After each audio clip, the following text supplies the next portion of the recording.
Welcome to ZekeTalk. My name is Jim Tudor, and with me is Michael Anderson.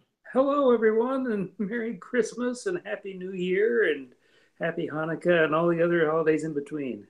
Indeed, indeed. And Mike, you're all bundled up because That's right. here in Missouri, it's been stupidly cold.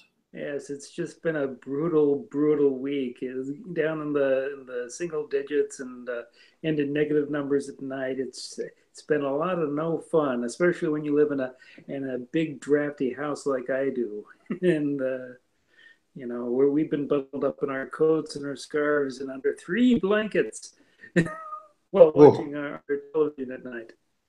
that's crazy. I am also bundled up, but you can't tell as much visually. But you're going to have to trust me. Besides wearing my trademark blue flannel shirt, which this is one of my better ones. I've got like six now. Because and weird that sidebar about the blue flannel shirt, by the way. Like on the Wonder Show, this has kind of become a joke that I always would wear these blue flannel shirts. People just give them to me now. I'm not invested in maintaining this look, but it's just like it's just handed to me. Like every year I'll get a new blue flannel shirt from someone. Yeah, I think you just need to So, make a big announcement. It's like, okay, everyone, from now on, I'm wearing plaid. Go ooh, from that there.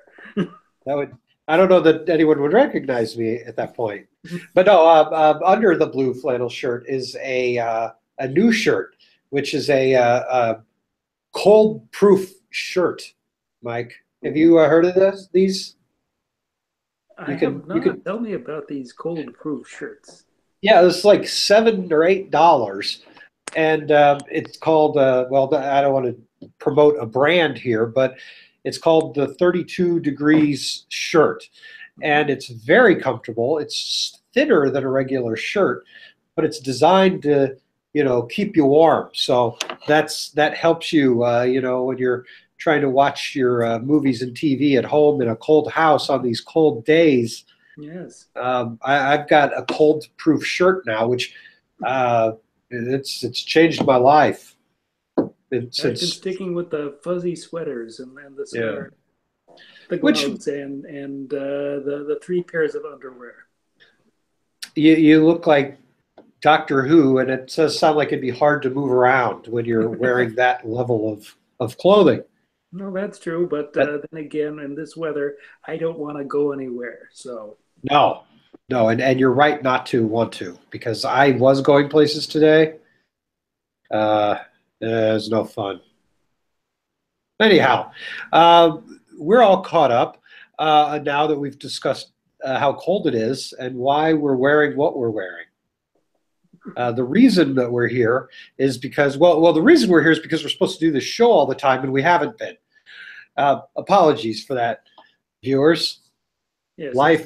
been a crazy couple weeks here at ZekeTalk headquarters. Uh, all sorts of stuff coming up last minute, and but we hope to now that it's a new year, a new resolution, clean slate. We're going to be bringing out these Zeke talks that you love so much, uh, much more often, We which are isn't hard, not. depending on considering how little it's been coming out lately. But Oh, well, it hasn't been. more But soon. yeah, yeah, just on time for the hot slate of January movies. That's right. The January movies are always the best. Oh man, yeah. We'll have entire shows devoted to like, you know, Proud Mary with Taraji B Henson or whatever. January movies, the dumping ground of movie season. Yeah. Well, I think by then everyone will have seen. Well, I'll have seen Star Wars. I haven't seen the new Star Wars yet. Even though you're So dressed like Luke Skywalker. even though, yes, it's time for the Jedi to die. That's not exactly what he says. Yes, well, I know. I'm paraphrasing. I'm making it my own. But Right, right. yeah, I mean, I was just in the laundromat and people were like, "What's Luke Skywalker doing? His laundry here." And it's Yeah. like, porgs don't do everything. No, no. But he does have some other on the island. Of course, yes. Yeah, that aren't porgs. They're like turtle nuns, Ooh, and they if and I they could do get them to do my laundry, then I could.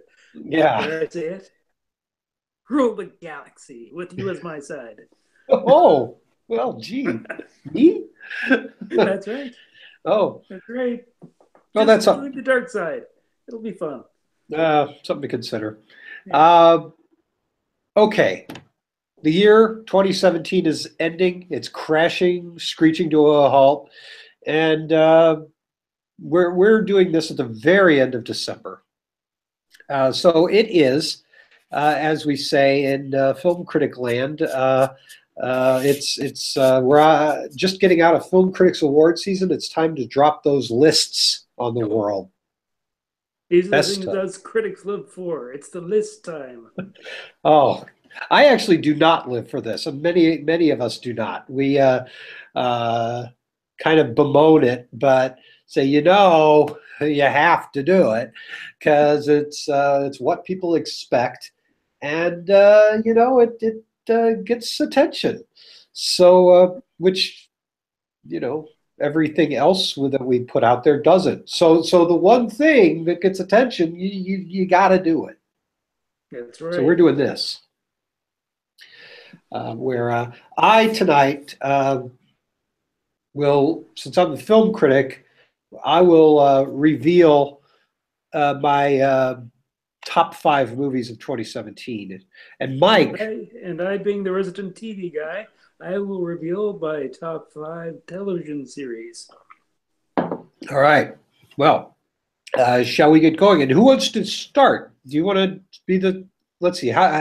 Whoever starts it doesn't get to end it. So do you want to be the big finish? I will start it and let Okay. you let you big the big finish. Oh, okay. Well, yeah, the finish won't be. Um, it'll be worth hanging around for. Let's just put it that way. Okay. Yeah, I might get up and show my cold proof pants. Yeah, Oh, so stay tuned. don't be a tease, Jim.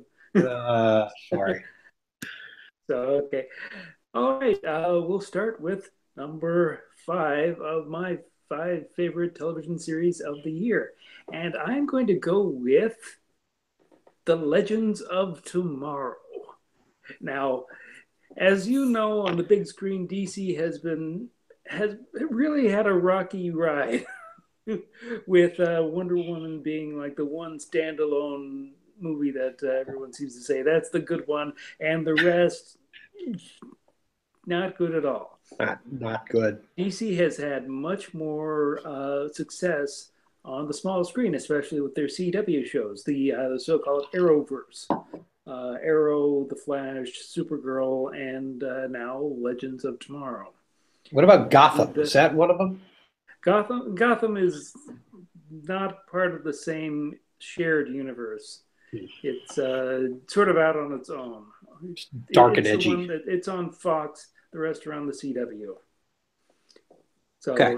the CW ones, they have a tighter continuity. They guest star in each other ones all the time, and they have the big crossover every year. Okay. So this year it was Crisis on Earth X, and you had to watch all four shows to get the entire story, just like the comic book crossovers of old. Except you don't have to buy 28 issues of with 26 titles that you don't normally get. This one, it's just you just watch them all, and it was actually a huge amount of fun. But what makes Legends of Tomorrow the best of the CW shows, which I enjoyed them all to some degree or another. They've sort of embraced a lot of the goofy Silver Age stuff and sort of imbued it with a lot of teenage angst, which is, well, that's the CW's bread and butter. But what CW. Legends of Tomorrow, what started off as just another one of the pack, like middle of the second season, they just sort of decided, this is kind of goofy. It's a bunch of people, they're traveling through time, trying to stop the bad guys who are also time travelers and trying to mess things up. And they just figure, to hell with any sort of logic or anything. We're going to embrace that we have a bunch of misfits that screw things up completely. These are the sort of the second tier heroes. It reminds me a little bit of the Given to Maddie's Just League International, where you have a lot of second tier heroes all sort of put together and face to stop the universe from imploding many times, and half those times they do it inadvertently themselves. So it's just been a lot of fun, and it all started with the episode where they go back in time and they have to save George Lucas. Because the bad guys apparently had got into George Lucas, and they had to go back and they get George Lucas when he's just a film student, working on someone else's film. So he's just a PA working on another film, and they have to convince him that no, don't give up filmmaking, that it's actually a lot of fun.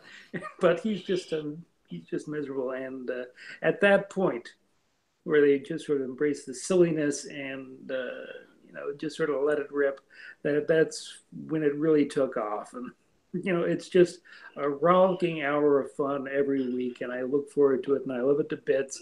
And there are a lot of shows that are objectively better, better written, prestige shows. But this one just leaves me with a smile on my face every single week, and I put that as my number 5 of the year. All right. Well, that's fantastic. DC Legends of Tomorrow, everybody. Yes. I don't know how many year-end TV lists you'll see that on, but we're proud to have it here.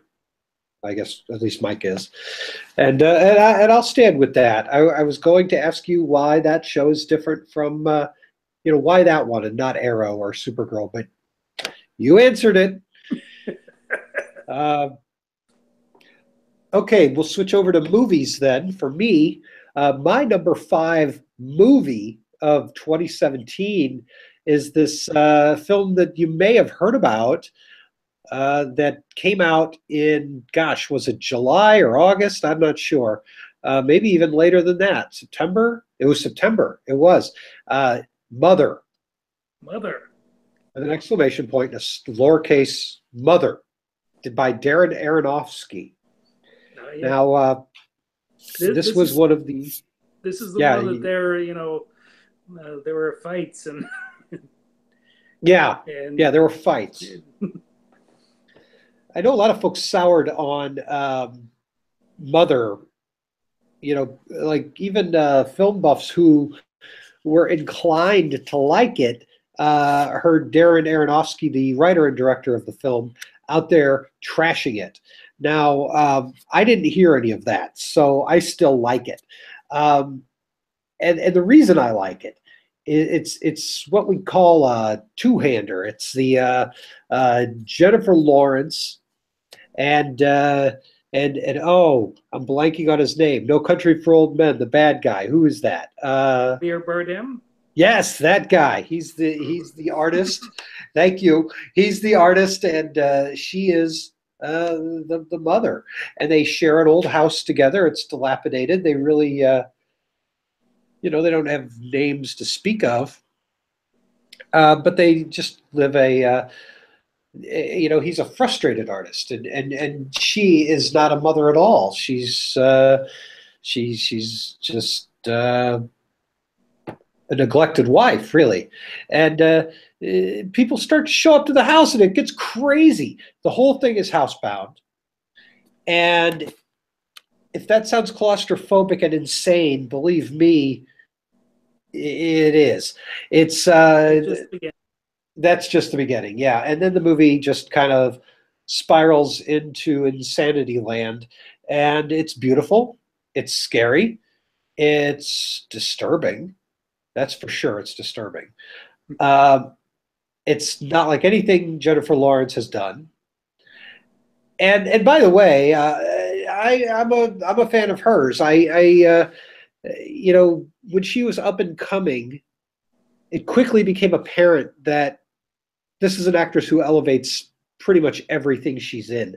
Now these days, her shtick, her persona, it's gotten a little tired. So it was really nice to see her stretch out yet again into a movie like this, which is not a mainstream box office uh, no-brainer by any means. Even though that's what Paramount did, they released it to whatever 3,000 screens or whatever it was. Wow. Yeah, yeah, it's an art house film that needed to be marketed with kid gloves if there ever was one. But it's now available on disc. Mother's got legs. I can smell it. Yeah, exactly, exactly. Mother's got like Mother is now out. You can get the disc. You could probably watch it on your various streaming platforms if you pay a few bucks or whatever. Um, if you're up for something different and crazy, you won't forget this film. I don't think you will. So I'm not forgetting it at the end of the year. My number 5 film of 2017, Darren Aronofsky's Mother. Mother. Okay. I think what would only make that movie more perfect is if they had Mr. T rapping his song Mother, which, Oh, if you've never seen this, go to YouTube. You'll thank me later. okay. So, moving on to the number 4 best TV series, in my humble opinion. Or I should say, instead of best, I like to say my favorite TV series. That's better. Number 4 is Legion, which is the sort of X-Men spinoff. It's also based on the X-Men titles. It is a Marvel series, but it came out on FX, and it's like the X-Men's weirder, artier, crazy brother. Uh, it's what it does is it takes the sort of superhero conceit, which is Legion, who is the guy who's basically living inside his own head, and just pushes the weirdness to the limit.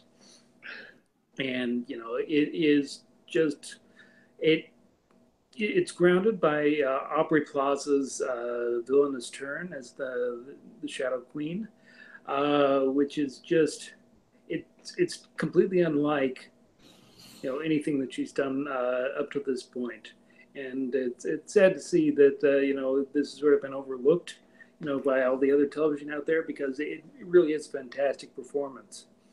And it's Noah Hawley, who is the showrunner for Fargo. He also showran this, and he just took it and he ran with it. And not all of it works, but enough of it does that when it's firing on all cylinders, and it just pulls something out of nowhere. Whether it be the because it all takes place, the majority takes place like within the psyche of the main person. So they use that as an excuse to do all sorts of all of a sudden it's a 60s dance sequence. All of a sudden uh, there is a big fight scene that is done completely as a silent movie with interstitial titles. Jermaine Clement shows up as a professor who has been frozen in cryogenic freeze since the 1970s, and so he's walking around in this leisure suit, talking with his hi-fi, talking 70s slang. It's just completely it's crazy, but it works for the most part, and it's definitely worth checking out, especially since right now I think we're all sort of getting sort of the superhero fatigue that it's like, how many more origin stories can we see? How many more hero villain fights can we watch? This takes the superhero series to really strange places, and I salute it for that. So, Do they talk about the X-Men and Professor X does get a mention, and okay, the entire point is they want to escape from the mental institution and get to the Professor Xavier's school for mutants, but right? he doesn't actually show up at any point. So No, yeah, that would that would be a sweeps week with either Patrick Stewart or the other guy, yes, right? Mr. Oh, Tumnus. yes, yes. All right. Well, that is Legion. Mike's number four so Legion. far. Two comic book adaptation television series. So for those keeping score, what will Mike's number three also be a comic book adaptation television series? You'll just have to wait while I yak about my number four movie of 2017, which is a it is not a superhero adaptation, not by any stretch at all. Um, Mike, when people talk about the coolest filmmaker out there that all the kids are digging, you know who it is. It's it's James it, Franco. no, well, it's James Franco, I guess, is on the list, but it's not him. You know who it is?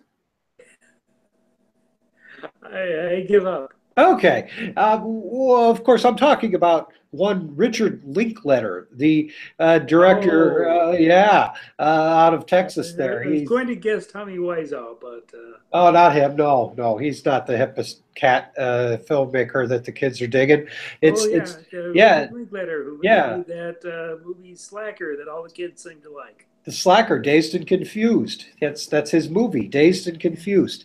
And last year he made what he calls a spiritual sequel to Dazed and Confused, which was uh, adored by many. It was okay.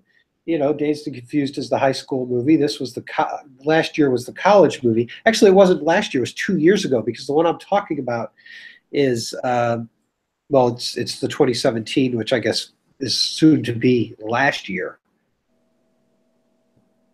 A spiritual sequel. What is a spiritual sequel? Do you know what a spiritual sequel is? Is that like what is it? It's something that carries on the spirit, as it will. Yeah, It is. You're and closer than not. I'm thinking like Rocky Horror Picture Show and Brain Damage. Oh, exactly. Yeah. No, this is the brain damage to Hal Ashby's uh, 1973 film. Uh, boy, yeah, that Jack Nicholson was in it. Uh, uh, The oh, Last Detail. well, thank you. It was on the tip of my tongue, and I really needed to know that. But again, um, it's late. Here we are, The Last Detail, uh, which is a great movie. Just because I couldn't remember the title, let's not count that against it. That's It's right. Jack Nicholson, and they're bringing um, young. Uh, I can't remember anybody's name tonight. Anyway, they're going to the brig. It's three guys. It's Jack Nicholson uh, and two other actors who are great. I keep wanting to say Danny Aiello, but it's not Danny Aiello. That they're it's Randy Quaid. That's who it is. They're bringing him to the military jail because they're sailors on leave. What Richard Linklater has done is he's made a spiritual sequel to The Last Detail. It's called Last Flag Flying, and if you have Amazon streaming service. I believe it's available to watch that way. Okay. So it's completely worth it because it's this beautiful movie about these three guys, and it's ostensibly the same three guys, but they don't have the same name. And instead of being sailors, the shore patrol, which they were in the last detail, they're Marines. So the branch of the military has changed and their names have changed, but clearly it's the same three guys. I think there must have been a legal thing or something going on here. So Okay. they go on it's Steve Carell. It's Bryan Cranston and Lawrence Fishburne. They're the three guys. And Cranston is the Nicholson part, and Steve Carell is the Randy Quaid part, and Lawrence Fishburne is the other guy part. And they're this much older. They've lost touch with one another, but tragic circumstances bring them back together. But it's not a tragic film. It's very much a road movie, and them sizing up where they are in their life. It's very watchable, very much fun. Cranston in the Nicholson part, he makes it all his own. He's what they call a hoot. So I'd say Last Flag Flying is it's an easy to overlook movie because it is so humble. It is so small. But it has a great spirit, not just because it's a spiritual sequel. Check it out. That's my number 4. Okay. Mike, you're on. All right, moving up to number 3. It's another CW show, but not a superhero show.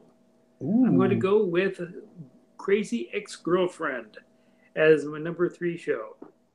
All right. Which, those of you who have seen Rachel Bloom's, videos through the years for funny songs, should know that she is really adept at, catchy tunes that have really funny, biting lyrics. And she has taken that to the next level by, they're producing pretty much what amounts to, a musical every week, on The Crazy Ex-Girlfriend about the lawyer from New York who throws away her life on the East Coast to embrace West Covina lifestyle and try to find the last bit of happiness that she ever had by trying to reconnect with the boyfriend that she hasn't seen in 10 years since that one time at camp. What Crazy Ex-Girlfriend has done is that, it's really dug in the last couple seasons and shown us, a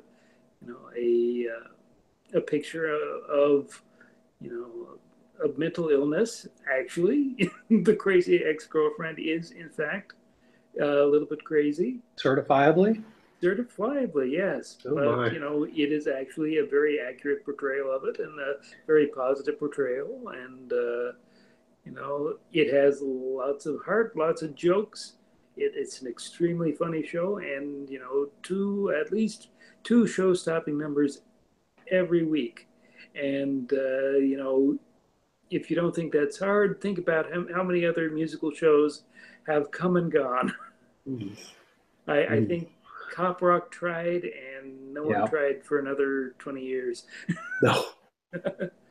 I will say Glee did well, though. I don't know if you ever caught Gallivant. That's available to watch on Netflix. I think Crazy Ex-Girlfriend is also available on Netflix the first couple seasons. Those are the only 2 musical shows using all original music that I can think of. Wow. Everyone else, like Glee or they used existing songs. This one they produce 2 or 3 new songs every week, and many of them are really good. Which is incredibly hard to do, but they have a great hit to miss ratio. And Rachel Bloom is just stellar in her work. But supporting cast is great as well. So yeah, check it out if you like musicals or romantic comedies. I think the theme here is the certifiable part. The last show you talked about had involved a mental institution, and here's somebody who could go to one Yes. in Crazy Ex-Girlfriend. So, and I'm sure somebody in Legends of Tomorrow isn't quite on their rocker, right? Uh, Yeah, so, yeah, you could say that. so that's the theme with your list, Mike. I have to be the one to tell you. Okay, well, we'll see, what craziness will happen in number two and number one. Yes, will the theme continue? My number three is this movie that's a Star Wars.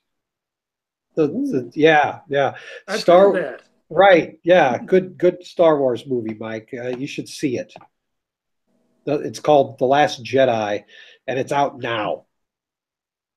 So that is, I see you're doing your best Mark Hamill, Luke Skywalker impression. So you'll do a side by side.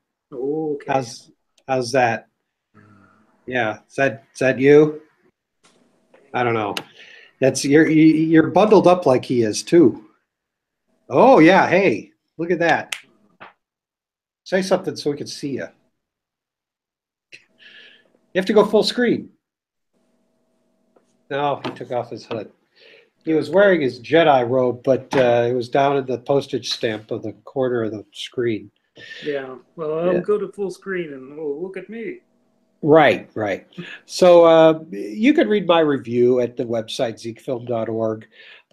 Star Wars: The Last Jedi. I wrote it right when I came out of the movie, basically that day, because we had an embargo about to lift and all that kind of thing. Um, so it is, from my perspective, painfully spoiler free. No spoilers in that review. Um, I mean, this is being my third Star Wars movie in so many years to write about in that way. I've gotten a little used to it, I guess. And Yeah. this bizarre uh, once a year rigid thing we have to do of writing about a Star Wars film, saying what we thought without saying anything at all. It's hard, but I do go as far as to say a few themes. What the movie it's about a lot of things, but I name a few in my review. Okay.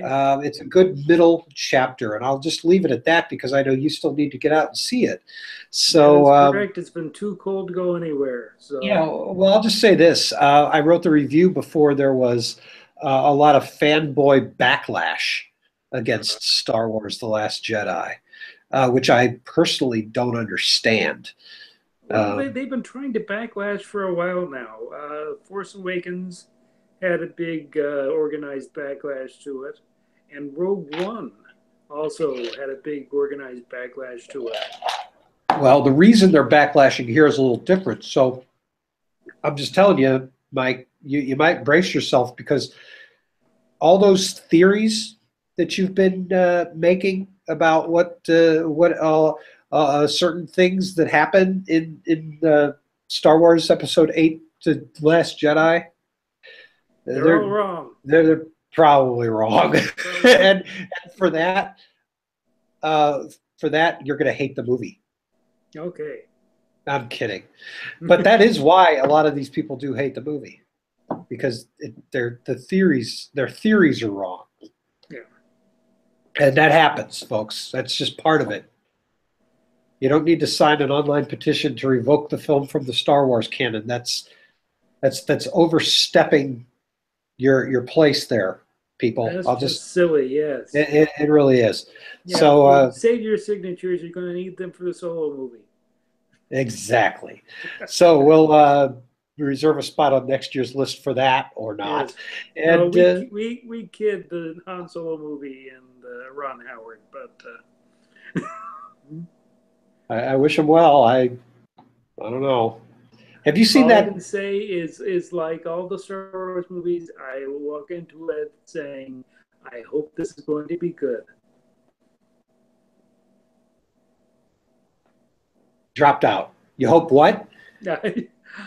I said I walk in every Star Wars movie with the one hope that this is going to be a good Star Wars movie. It's not a new hope, but it's your only hope. It is my only hope. Okay. Well, that's my number three is Star Wars: The Last Jedi, which folks who know me might say, well, this you're the guy who put the prequels as your number ones for those years. Why is this so low? Well, the reason is, um, well, Force Awakens almost didn't make my top 10 that year. Mm-hmm. And Rogue One uh, was, I think, number 7 last year on my top 10 list, if I remember correctly. So this is the highest these films have gotten. Okay. And I'm not saying that it's an inferior film to, say, Revenge of the Sith. But I'm saying I'm this much older now, and I'm now a film critic seeing a lot more movies.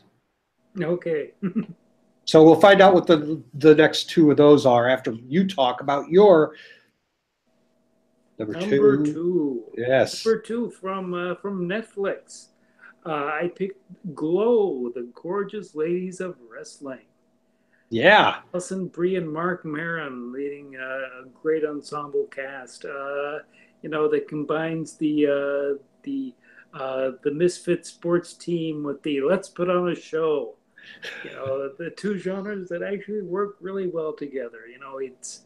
I mean, Bad News Bears did it all those years ago, but it's a formula that still works. You get a bunch of misfits that no other sports team will take, or in this case, actresses and athletes, just sort of all thrown together to put on professional wrestling, which, as you know, is real to a certain degree from a certain point of view. Sure. to put on the best women's wrestling show of the 1980s. And it's just a lot of fun and, has a lot of heart. My brother, over Christmas, we were talking about this show, and he was not afraid to say that he actually wept at the end of The Gorgeous Ladies of Wrestling at the last episode. So, because there were no more episodes? I think it tugged the heartstrings. Yeah, I can see that. That was a good show. I watched that show, Mike. Yes, it is. It's a fantastic show. Yeah. And you're number 2 of the year. And Mark Maron, by the way. Oh, yeah. Somebody who just kind of, he's been around for a while doing his Mark Maron thing. Here, he goes beyond. It's very impressive to see the performance come out of this guy who, up till now, has, I think, just been doing variations on himself. Yeah. I mean, Alison Brie has been great in Community and in Mad Men. So, you expect good work from her, but Mark Maron is, this is his role. It's like, and not to take away from the rest of the ensemble, because it really is an ensemble piece. But, all right. Those are the two that are normally spotlighted, and with good reason. And they're going to make another season, you think? I believe so, yes. That'd be good. I believe I've seen tweets from Alison Brie to that effect, that she's starting to get back into training. Cool. Yeah. Back in, everybody. Okay. Well, is it me? Yes, it's you with your number 2. My 2 of the year is a documentary, which is awfully good. That's why it's my number 2 of the year. It's called Obit, Mike, and it's about the obituary writers at the New York Times, which has a particularly celebrated obituary section. Now, the reason this movie I think is so special is because in the ins and outs, the day-to-day, how does obituary writers, how do they land on their subjects? And these are obituaries for known people or significant people, um, people that made a difference in the world somehow, get written up in the New York Times obituary section. It's not just the list of you know local people who died, which you get in most newspapers. So you get these articles about whoever, entertainers, politicians, inventors, and these writers. You never know when somebody's going to kick off. So they're like scrambling. It's just so fascinating to hear their routine that they put themselves through on the deadline for this newspaper.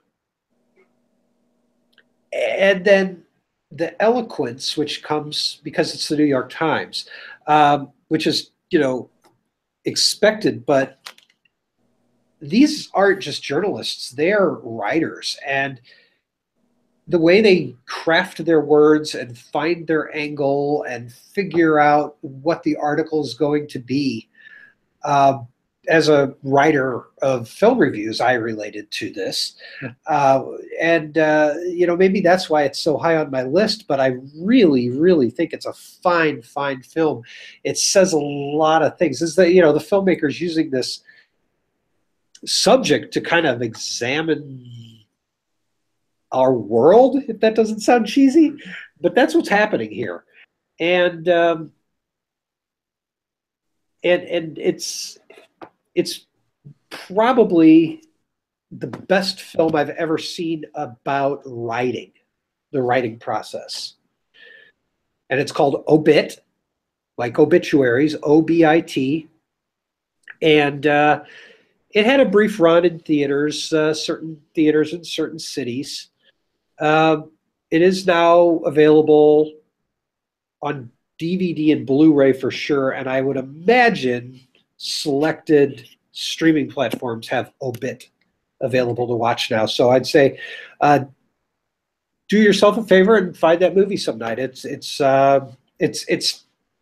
very amusing and a lot to. It's even though it's about, they say right out of the gate, it's not about death. Mm-hmm. It's about celebrating life. Okay. So there you go. It's not a depressing movie. It's my number 2 of the year. Okay. Mike, all right, sounds like a good one. we've arrived. Okay. Your number 1 television show. Yes, my number 1 television show is The Good Place. The Good Place. Metaphysical NBC comedy starring Ted Danson. Oh, yes, and Kristen Bell is in this too, correct? Kristen Bell, yes. Yeah. So I've heard about this show, The Good Place. Yes, it's Michael Schur, the showrunner who gave us Parks and Rec and Brooklyn Nine-Nine, has now given us The Good Place, which you may have heard there's a big major twist that happens midway through at the end of the first season. I heard about this. I'll start with the original premise. Okay. Is that Kristen Bell wakes up after she's died. She's gone to the good place. Good place is heaven, where everyone's happy and you get to live with your soulmate. Oh. The only problem is something's gone wrong. Oh dear. She doesn't belong there. The memories, you can go to the memory room and see memories of your life. The memories are of someone else's life that has the same name. There's been a colossal screw up. So what does she do? And what she does in the first season is, you try to figure out what's going on, and obviously she doesn't want to blow the whistle on herself and end up going to hell. No one wants to go to the bad place. No. But at the same time, it's sort of this paranoid thing where everyone could possibly cotton on to the fact that she's not a really good person. So that's sort of what gives it its philosophical kick, is that much of the story is about what does it mean to be a good person? What does it mean to be worthy, to have led a worthy life, and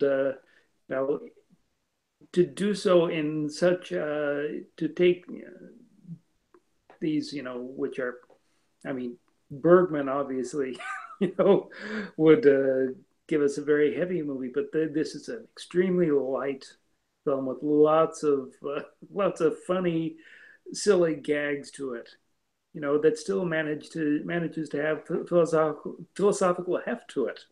And yes, it does have a big twist. And if you've seen it and you've seen Ted Danson in that moment, you know what I'm talking about. But people were wondering, at the end of the first season, where could they go after this big twist? But they've actually gone to new and different places, and it reminds me a bit like Groundhog Day, where you take a central philosophical conceit and you just run through all the different permutations of it. And that's what it does with philosophy and what does it mean to be good, the same way that Groundhog Day talked about living in the moment and about all the different things that you could do if you couldn't die and you were reborn at the beginning of every other day. What would you do with that? And wow. How Bill Murray progresses from the hope to despair to the nothing matters to all of a sudden embracing, well, no, everything matters. And being a good person is all that matters. So anyhow, that is my choice for the best TV series of the year, The Good Place. And it's a wonderful show, and you should check it out. The first season is on Netflix. Second season is on NBC, showing new episodes coming up in January. So excellent. And I heard a interview.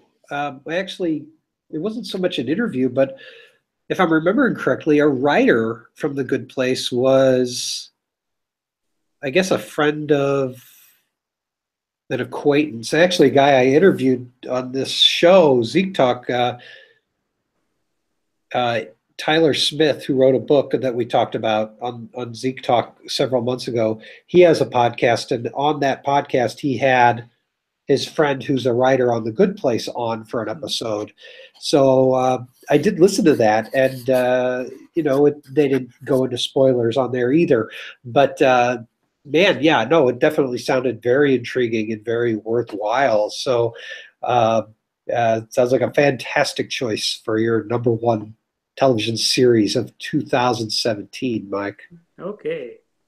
And I'm eager to hear what your choice is of the number one film. My number one film, I'm so glad you asked, because it goes, we didn't plan this, but my number one film, it sounds like it may go nicely with your number one TV series. And my number one film is David Lowery's A Ghost Story.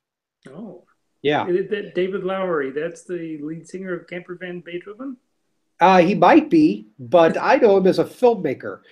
He made Ain't Them Body Saints a few years ago, which was kind of a Malikian Western thing. I wasn't big on it, but it was what it was. Then last year, being 2016, we had Pete's Dragon, the remake. And then this year, he surprises us with a film that is altogether different from both those other films, and that is A Ghost Story. Now, you may have seen the poster for this. It is, in fact, just a very somber-hued image of a Charlie Brown-style ghost. The ghost in this movie is literally a bed sheet with holes. And yeah, it sounds funny, but man, he this director makes this iconography all his own. You know, I don't know that I'll ever chuckle at a bed sheet with two holes in it ever again, because it's such a what happens here. It's Casey Affleck, not everyone's favorite person, I know, but you don't have to look at his face because most of the movie he's under the sheet, and that's because he's dead, like Kristen Bell. Yeah. But Casey Affleck doesn't get to go to the good place. When his ghost emerges, this is early in the film. His ghost emerges and walks a visual effect, which is a very low budget movie, by the way. But there's this effect shot of a light door opening. You know, kind of a supernatural gateway appears, and he does not go through it. And instead, he goes back home, where his significant other, Rudy Mara, is mourning his death. And again, this being a very deliberately paced film that is not afraid to linger in space the way the ghost is forced to linger here on Earth. You may have heard about the shot, Mike, where Rudy Mara eats a pie. Have you heard of this? No, I haven't heard about Oh that. my goodness, this is it's a 9-minute shot. You know, when somebody dies, you know, well-meaning people bring meals to the morning. Yeah, so she's by herself in this house. It's an old, dark house. It's not very inviting, but it was their house together. You get the impression that maybe their relationship wasn't even the best relationship, but you know, she didn't want him to die. She takes a pie and she just kind of collapses in this one scene, you know, and this is famous. This is a famous shot of the movie. She eats the pie with her hands on the floor, the whole pie, and it goes about nine minutes. It's like the director just never called cut. So the famous pie eating scene, a lot of people, you know, and again, this is about at the 1/3 of the way through the movie point. A lot of people would see a scene like that and just be like, I'm done, you know, or even hear about a scene like that and be like, that's not for me. And that's fine. But, you know, just know that it's there. And that's the kind of movie this is. It takes chances. It does weird things. And from that point, it really becomes about the the temporal, you know, the way the here and now is just a blip. Yeah. Some may say the film's nihilistic. Maybe it is. It's not a worldview I share, but like, say, Lars von Trier's Melancholia a few years ago. You know, for a movie that its bottom line may be 180 degrees of my own personal worldview, there was a lot of truth in that movie, and there's a lot of truth in this one. I think it's got a great eerie musical score, fantastic performances. It's mostly Casey Affleck doing a wordless performance. He doesn't speak. He's just under that sheet. He's drifting around, and he's waiting he's there at the house and he can't leave. And after a while, it's like, why is he even here? Why is he even there? And he doesn't know. It's really something else. And it uses the film, the medium of film, the editing, and how film itself plays with time. It uses that to communicate the message. So for me, like, man, this is one movie that has all its ducks in a row. It's my number one movie of the year. It's A Ghost Story. Okay. Yeah. Looking forward to checking that one out. Yeah, do check it out. Okay. And here we are. That was it. Yes. The Good Place and The Ghost Story were our films. But Mike, that can't be all of what was good. No. Yeah, I do have some runners up that I just want to rattle off because, I mean, we're at peak TV. There are a lot of great shows out there, and including a lot of shows that any other year would have been on my top five. And have been on my top five. I'll say that some of the ones shows that have gone on a long while. Maybe this last season wasn't their best, but I still look forward to them every week. I'd say Fargo, definitely. FX, the Coen Brothers adaptation. Game of Thrones is still fantastic, as is Doctor Who and Brooklyn Nine-Nine. Jane the Virgin and Better Call Saul. Those have been my favorites for years now.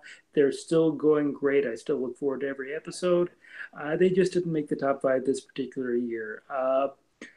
Can't go without mentioning Twin Peaks. Oh, yeah. Showtime. Like a lot of people, I'm sure you watch Twin Peaks on the revival. A lot of mixed feelings, a lot of highs, couple lows. It's a lot of conflicting feelings about it. When it fired on all cylinders, it was the most brilliant and out there thing out there. But just missed out on my top five of the year. American Gods, the Star series, Brian Fuller and Michael Green's adaptation of the Neil Gaiman. We did an entire show on ZekeTalk about that. Great series. I hope it'll survive losing both showrunners this next season. Big Little Lies on HBO, which is David Kelly's adaptation of the book. With Reese Witherspoon and Nicole Kidman and Alexander Skarsgård, and it's just fantastically acted, and it's a drama murder mystery kind of thing. As you can tell, not enough craziness to make it to the top five, but it's just exquisitely done.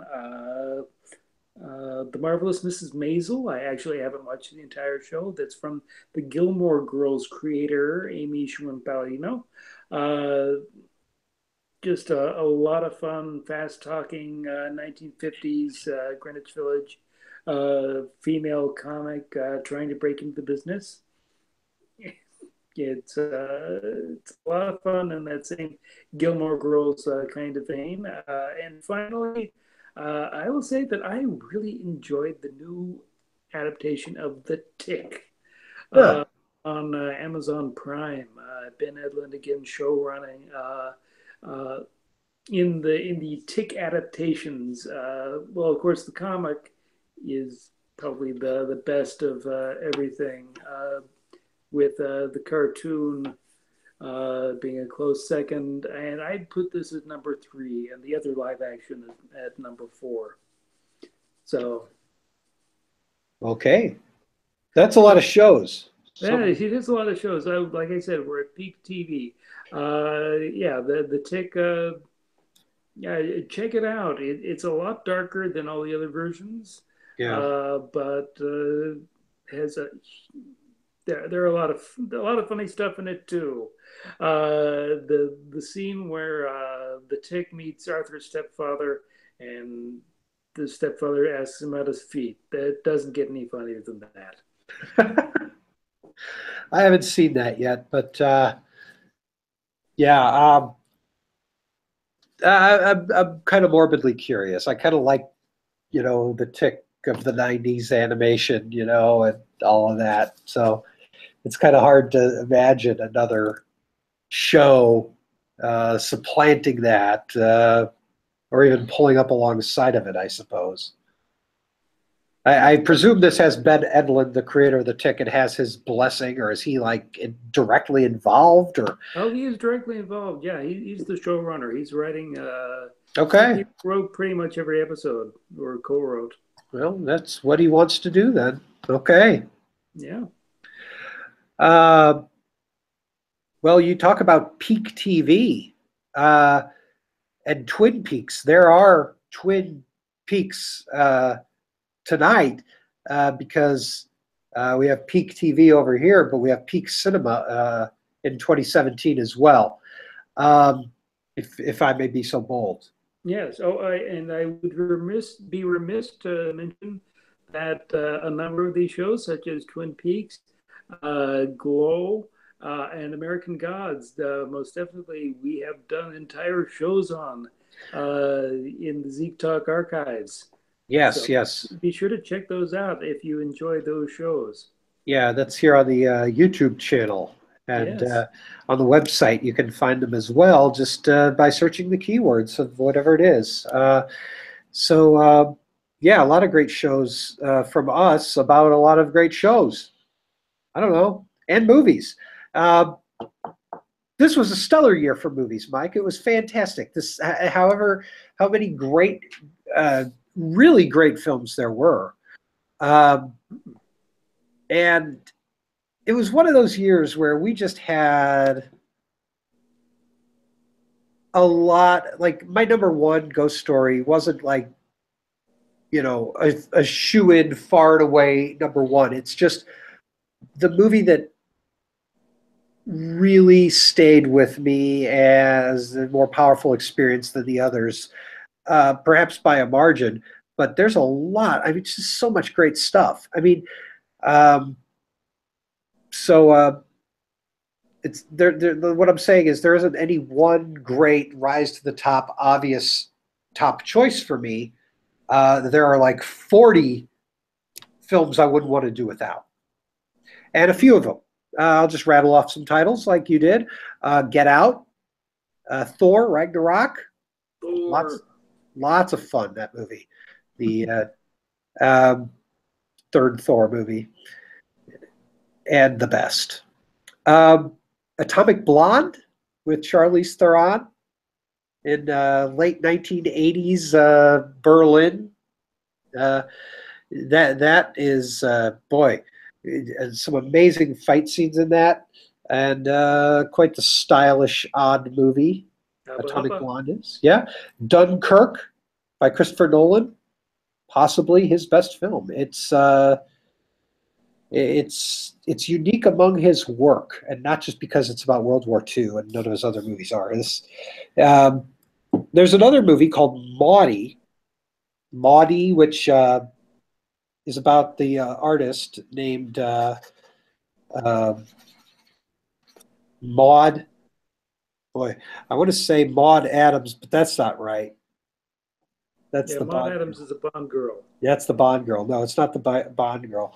But anyway, it's this folk artist who lived in Nova Scotia, and she's played by Sally Hawkins, and it's her husband's played by Ethan Hawke. So that movie is, I believe, available on Netflix for streaming right now, and that is absolutely worth checking out. And I spent a little bit of extra time talking about it just now because I wrote a strange piece that I'm particularly proud of for ZekeFilm, which is a compare and contrast of the film Maudie and A Ghost Story, which I saw within a day of each other at screenings. Films that, you know, in a past probably have nothing in common, but yet I found all kinds of things in common. So you can go to the website and read my my compare contrast of A Ghost Story and Maudie. And let's see, I also like Spider-Man Homecoming, entire episode about that on ZekeTalk. Disaster Artist, which you asked, you mentioned James Franco and The Room and all of that earlier. Yes. Yeah, you'd like this movie, Mike. Disaster Artist. I'm sure I will. Yeah. Phantom Thread by Paul Thomas Anderson. the supposed final performance of its star Daniel Day-Lewis. We'll see. That we will. Yes, the Florida Project, Baby Driver, Coco, The Shape of Water, and finally, I have one more movie to mention, and that is a small film that I just found on. It's currently on the platform Mubi, M-U-B-I. It's called Ava, A-V-A, and it is a French female coming-of-age film by a first-time female filmmaker with apocalyptic overtones.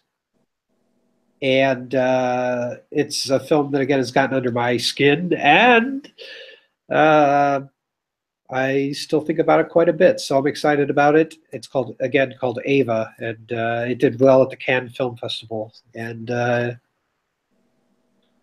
you go. Those are some runners-up for the movies list. So I hope everybody got their fill of hearing about great TV and movies tonight here on ZekeTalk. I certainly hope so too. So we'll be back again soon with, or at least sooner than we have been. That's right, we will, and because it is like 8 degrees here. What else are we going to do? What? Where? Here on this show? It's 8 degrees out. What else are we going to do? No, there's really nothing to do. Come in and make podcasts for the listening public. Yeah, who are also not going anywhere because it's too cold. So everybody be careful, stay warm, and enjoy some peak TV and peak cinema this New Year's. And we'll be back with more Zeke Talk. Okay. See you soon. Happy trails. Indeed. And I guess I need to say all the YouTube stuff, like subscribe to our channel. Oh, yeah. You should do that, yes. Visit us at ZekeFilm.org. Yes. Like us on Facebook. What else can you do? You can that's Twitter. Send us emails. It gets Twitter. Yeah, it's emails, sure. But yeah, even regular mail. Mm-hmm. I don't know. There's no address to send it to. Don't do that. But the website is ZekeFilm.org, ZekeFilm, and you go there, and it's all kinds of crazy, cool content. I'm going to try to get some of those contributors on this show. They're due their time here, and lots of very, very cool reviews and write-ups. And Mike's list that he just gave us is going on the site very shortly. So if it's not there now, it'll be there soon. So if you want to consult Mike's list without having to wade through this episode a second time, it'll be there. My list will be there as well. That's right. We probably should have told you at the beginning of it, but no. No. I don't think so. I think it's best to do it this way, and then offer the list, because otherwise people will just be like, well, I'm not listening to this show. I'm just going to go to the website and look at the list. It'll take 30 seconds. Disingenuous. Okay. See, we outsmarted everybody is what we did. That's right. But other contributors to the site, like Sharon Ottenreith and Eric Yates and probably Paul Hibbard and Taylor Blake will be, and probably Crystal Lyon too. Those are all longtime ZekeFilm contributors who are usually good for a top 10 of the year. So look for that soon. And in a few weeks, we'll have a special spotlight on Billy Wilder too. Ooh. So that'll be really cool. So that's all. Okay. Mike, thanks. Jim, thank you. No, you're welcome. Have a good night. Take care. Happy trails.